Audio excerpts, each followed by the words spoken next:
الحمد لله وكفى وسلام على عباده الذين اصطفى. 18واں پارہ سورہ الفرقان آیات شریفہ 4 اور 5 کی آپ حضرات و خواتین نے تلاوت کی. آیت شریفہ 4 کے الفاظ مبارکہ کے معنی بامحاورہ ترجمہ اللہ کی توفیق سے گزشتہ سبق میں گزر چکا ہے. کچھ بات بھی عرض کی گئی، ایک دفعہ بامحاورہ ترجمہ سن کر اللہ کی توفیق سے اس آیت کریمہ کے حوالے سے کچھ ٹوٹی پھوٹی عاجزانہ گفتگو سننے سنانے کی کوشش کرتے، اور ان لوگوں نے جنہوں نے کفر کیا کہا نہیں ہے یہ مگر جھوٹ گھڑا گیا، اور اس کے بارے میں ایک قوم نے اعانت کی، سو یقیناً وہ بھاری ظلم اور سخت جھوٹ لائے.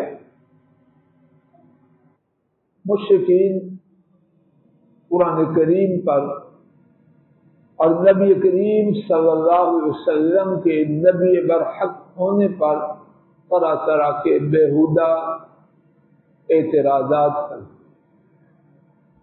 انہی اعتراضات میں سے ایک اللہ مالک نے بیان کیا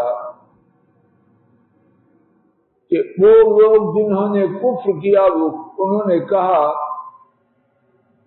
نہیں ہے یہ قرآن مگر جھوٹ گڑا ہوا، اور اس جھوٹ کے گھڑنے میں محمد صلی اللہ علیہ وسلم نے اس جھوٹ کے گھڑنے میں محمد صلی اللہ علیہ وسلم کے ساتھ ایک دوسری قوم کے لوگوں نے تعاون کیا. اللہ تعالیٰ نے ان کی اس جاوا گوئی پر اپنا بیان، اپنا فیصلہ ساتھ ہی فرما دیا، سو یقیناً وہ بھاری ظلم اور بہت بڑا جھوٹ لائے ہیں. آئیے ان کے جھوٹ اور بھاری ظلم کو سمجھنے کے لیے قرآن کریم کے 3 مقامات سے اللہ کی توفیق سے رہنمائی پانے کی عاجزانہ کوشش کریں. سب سے پہلے میرے ساتھ 14واں پارہ سورہ النحل آیت کریمہ 103 پہ آئیے. وَلَقَدْ نَعْلَمُ أَنَّهُمْ يَقُولُونَ إِنَّمَا يُعَلِّمُهُ بَشَرٌ، اور یقیناً ہم جانتے ہیں وہ کہتے ہیں در حقیقت اسے یعنی محمد کریم صلی اللہ علیہ وسلم کو ایک انسان سکھلاتا ہے. لسان الذی یلحدون الیہ اعجمی وہذا لسان عربی مبین. زبان اس شخص کی جس کی طرف وہ غلط نسبت کرتے ہیں کہ وہ محمد کریم صلی اللہ علیہ وسلم کو یہ قرآن سکھانے والا ہے، اس کی زبان، اس کی لینگویج کیا ہے؟ اعجمی، غیر عربی ہے. وَهَذَا لِسَانٌ عَرَبِيٌّ مُبِينٌ، اور یہ یعنی قرآن کریم لسان عربی مبین، زبان ہے واضح عربی زبان. اور کیسی عربی زبان؟ توجہ فرمائیے. اللہ کریم نے ہر نبی کو جو معجزہ عطا فرمایا وہ اس کی قوم کے حالات کے مطابق ہوتا. وہ آپ بھی توجہ کریں. کیسے سیدنا موسیٰ علیہ السلام کے زمانہ مبارک میں جادوگری کا بڑا زور تھا. جادوگری میں کمال پانا اس کو بہت بڑی عزت اور تکریم کی نگاہ سے دیکھا جاتا ہے. اشارہ جب جادوگر آئے تو انہوں نے فرعون سے پوچھا اگر ہم غالب ہو گے تو ہمیں کیا دو گے؟ تو کیا کہا؟ کوئی زمین کا ٹکڑا دے دوں گا، کچھ مال دے دوں گا؟ نہیں، کہا کہ تم میرے مقرب مشیر وزیر بن جاؤ. یعنی جادوگری اس زمانے میں اس کی بہت بڑی حیثیت تھی. اللہ تعالیٰ حیثیت تھی لوگوں کے ہاں. اللہ تعالیٰ نے موسیٰ علیہ السلام کو وہ معجزہ عطا کیا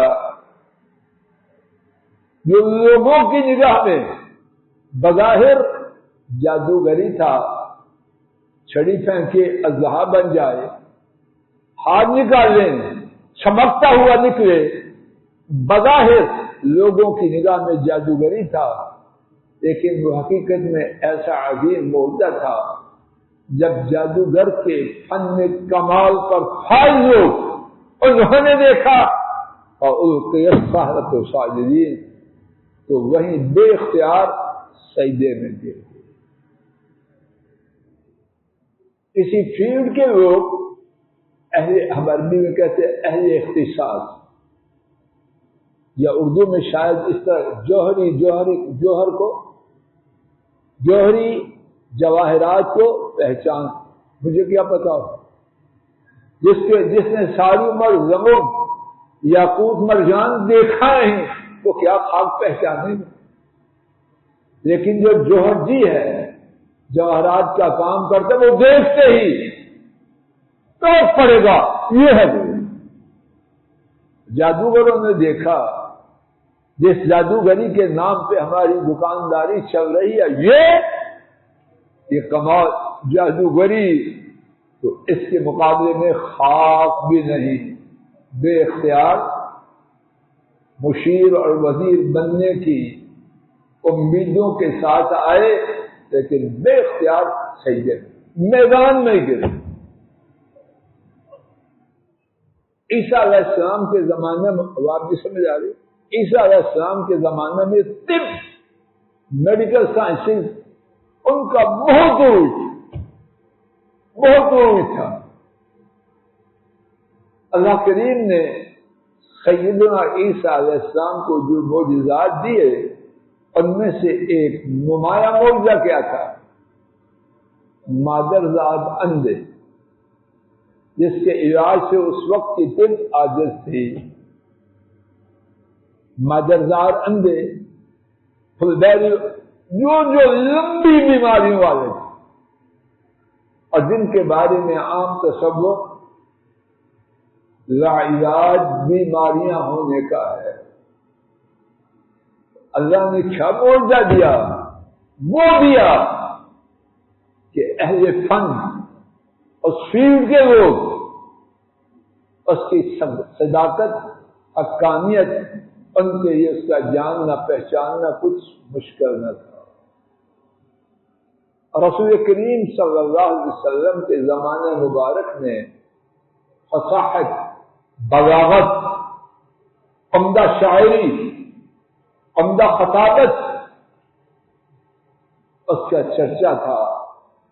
خطابت کے تقریروں کے مقابلے ہوتے، شعراء ان کے مقابلے ہوتے، ہر قبیلے والے اپنا اپنا بڑا شاعر بڑا خطیب لاتے اور مقابلہ ہوتا اور اس کی بنیاد پر بلندی اور نیچے جانا ہوتا.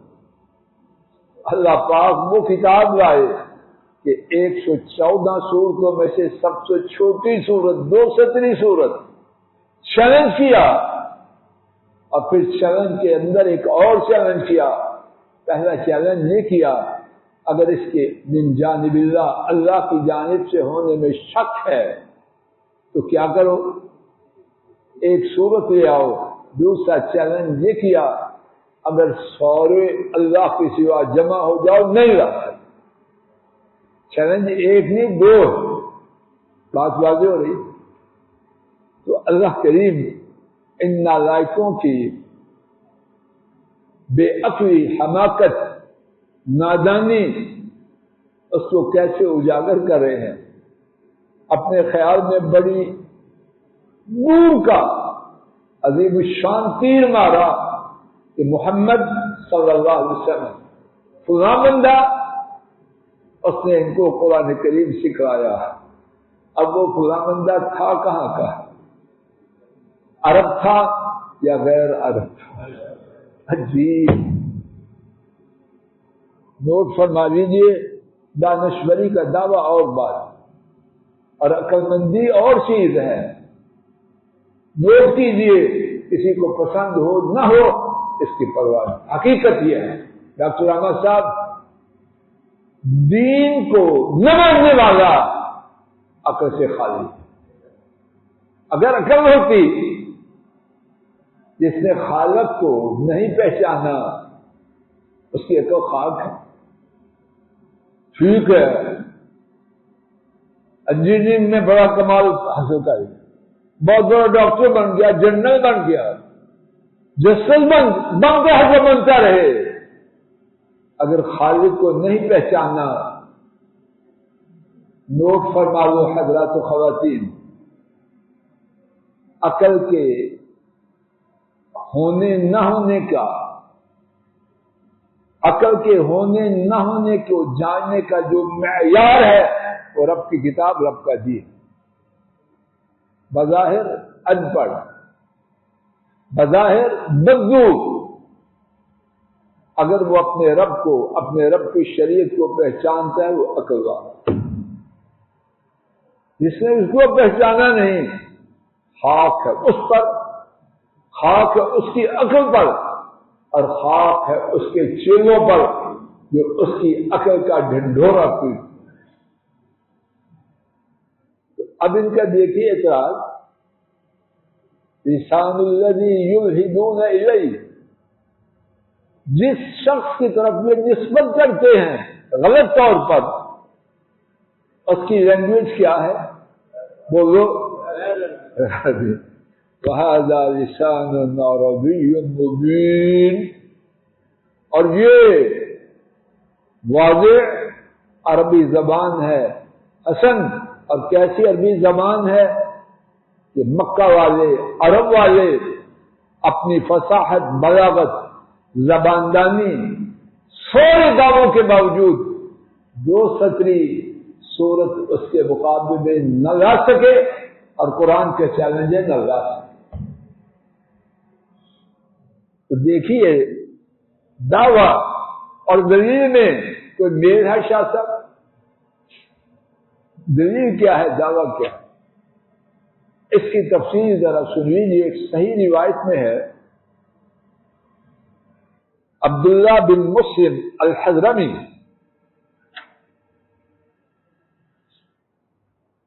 انہوں نے بیان کیا کہ ان کے 2 عیسائی غلام تھے، اور دونوں اجمی،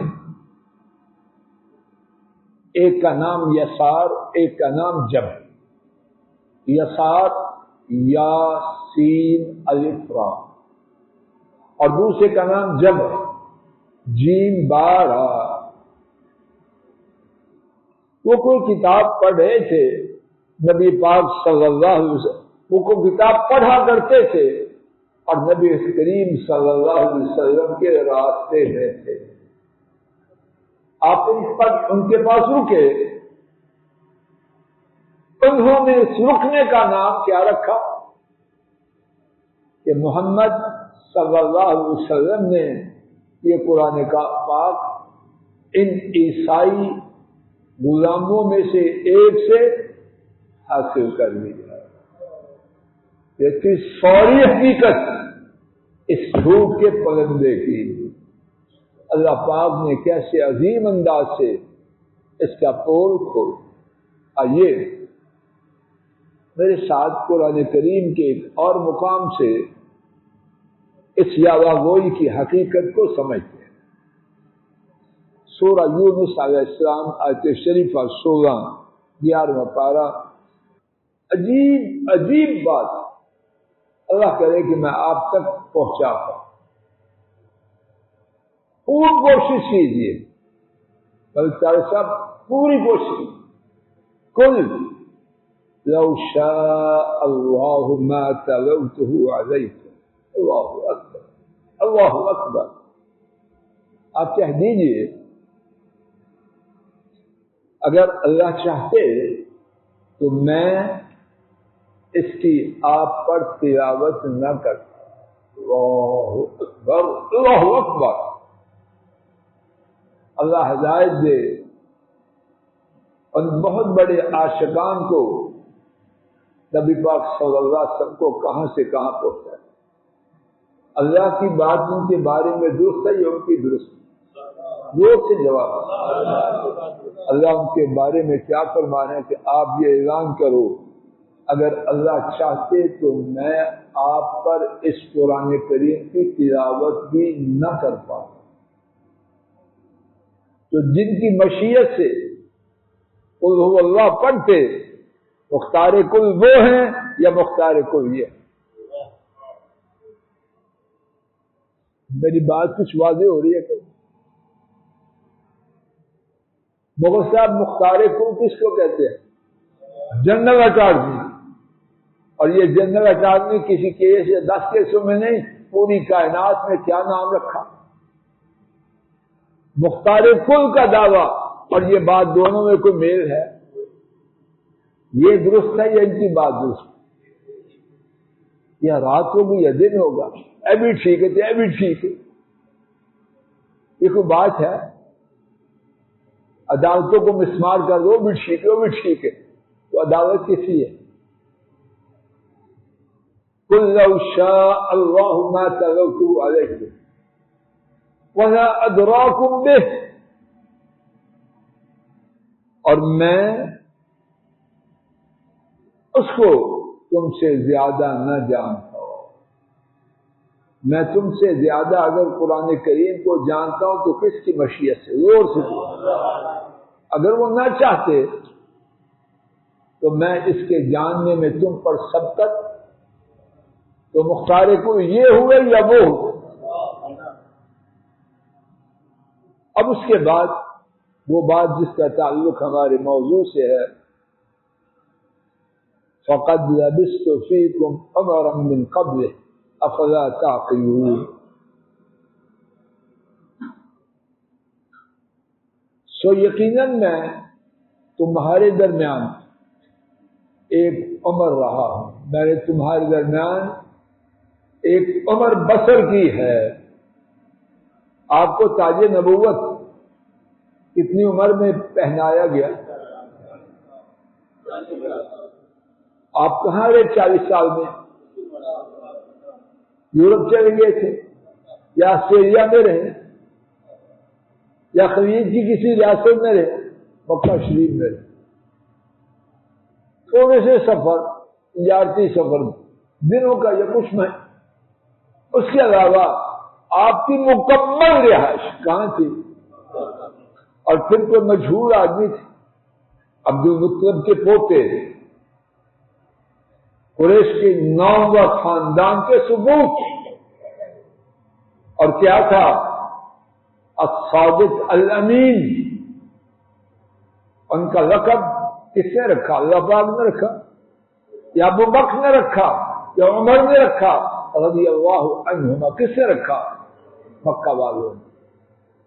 اور جھگڑوں کا فیصلہ نمٹانے کے لیے جوانی میں نبوت سے پہلے کس کو مقرر کرتے؟ امانتیں کس کے پاس رکھتے؟ فقد لبثت فیکم عمرا من قبل افلا تعقلون، سو یقیناً میں تم میں اس سے پہلے ایک عمر رہا ہوں، میں نے ایک زندگی کا لمبا حصہ تمہارے درمیان گزارا، کبھی میرا جھوٹ دیکھا، کبھی میں نے کسی پہ بہتان باندھا؟ عقل ہوش کے ناخن لو، جس نے کبھی زمین والوں کے بارے میں جھوٹ نہیں بولا وہ عرش والے رب کے بارے میں جھوٹ بولے۔ یہاں ایک بات یاد رکھیے، میرے خلاف ہے لیکن حق حق ہے، جس نے بات کہنی ہے اس کو چاہیے عوام جی اپنی سیرت کا، کردار کا بہت خیال رکھیں۔ جتنا زیادہ اللہ کے فضل و کرم سے سیرت میں پکا سچا پختہ ہوگا، اللہ کے فضل و کرم سے اس کی دعوت، اس میں زیادہ مبارک اثرات کی توقع بڑھتا ہے۔ اللہ نہ چاہے کچھ بھی ہو، لیکن توقع امکانات روشن ہو جائیں۔ آئیے، کیا دعویٰ کیا تھا ان بدبختوں کا کہ نبی کریم صلی اللہ علیہ وسلم نے جھوٹ باندھا۔ دو پہلوؤں سے ہم بات سن چکے، انشاءاللہ الرحمن کل کے سبق میں اسی مقام سے بات شروع کرتے ہوئے ان کے اس جھوٹ کا پول کھولنے کے لیے قرآن کریم میں جو ایک پہلو ہے، ایک اور پہلو ہے، اس کے بارے میں بات کی جائے گی۔ اللہ تعالیٰ کہنے سننے کی غلطی کو معاف فرمائے، اور جو ٹھیک بات محض ان کی توفیق سے کہی گئی سنی گئی اس کو قبول فرمائے۔